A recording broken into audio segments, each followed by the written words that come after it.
मोहब्बत का नाम देकर खुद तुम्हें अपनी जिंदगी बर्बाद करने नहीं दूंगा। अस्सलाम वालेकुम नाज़रीन, ड्रामा सीरियल इश्क में तेरे सदके की आने वाली नेक्स्ट एपिसोड बहुत ज़्यादा इंटरेस्टिंग होने वाली है। आखिरकार अब सालार की सारी चालाकियां काम आ गई और अब उसकी फैमिली यही फैसला करती है कि सालार की शादी रिश्मा से ही करा देंगे। सालार बहुत खुश होता है और अपनी फैमिली को लेकर उसके घर भी पहुंच जाता है। सालार के वालिदैन अब पूरी तरह से नूर से बदगुमान हो जाते हैं और उसकी किसी भी बात पर यकीन करने को तैयार नहीं होते। नूर यूनिवर्सिटी के लिए जाती है तो रास्ते में जुल्फ़कार शाह आ जाएगा। एक बार फिर से वो नूर से कहेगा कि वो उससे शादी करना चाहता है, मगर अब भी अपने फैसले पर वो कायम होती है और जुल्फ़कार शाह की काफ़ी इंसल्ट भी करती है और वापस आ जाती है।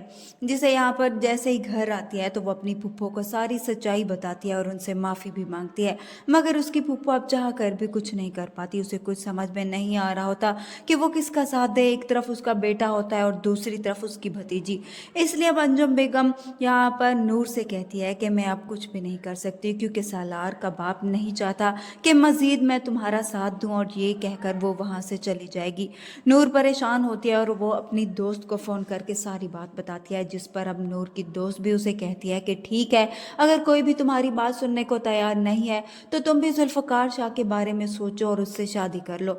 जिस पर नूर उसे कहती है कि तुम्हारा दिमाग तो ठीक है, मैं जुल्फ़कार शाह से कैसे शादी कर सकती हूँ, मैं उससे कभी भी शादी नहीं करूँगी। जिस पर उसकी दोस्त उसे कहती है कि जब सालार दूसरी शादी कर सकता है तो तुम क्यों नहीं कर सकती। वो उसे कहती है कि तुम उसके बारे में ज़रूर सोचो। दूसरी तरफ अब सालार का बाप भी जाकर अंजुम बेगम से कहता है कि मैंने ये फैसला किया है कि अब नूर इस घर में नहीं रहेगी, इससे कह दो कि वो यहाँ से चली जाए। जिस पर नूर की फूफो ने जवाब देती है कि नूर कहाँ जाएगी। जिस पर सालार का बाप उसे कहता है कि वो जहाँ भी जाए ये हमारा मसला नहीं है, उसकी वजह से हमारी बहुत ही बदनामी हो चुकी है और अब मैं मज़ीद उसे बर्दाश्त नहीं कर सकता। उधर से सालार जो अपनी हरकतों से बाज नहीं आता, एक बार फिर से वो नूर के पास पहुँच जाएगा। उसे कहेगा कि बाबा ने तो फैसला सुना दिया है कि अब इस घर में तुम नहीं रह सकती, मगर अगर तुम चाहो तो मैं तुम्हें अब भी यहाँ पर रहने की इजाज़त दे सकता हूँ, मगर तुम्हें मेरी एक बात माननी होगी। जिस पर नूर को गुस्सा आएगा और वो वहाँ से चली जाएगी और सालार से कहेगी कि कभी भी तुम्हारी बात नहीं मानूंगी। वीडियो पसंद आए तो वीडियो को लाइक ज़रूर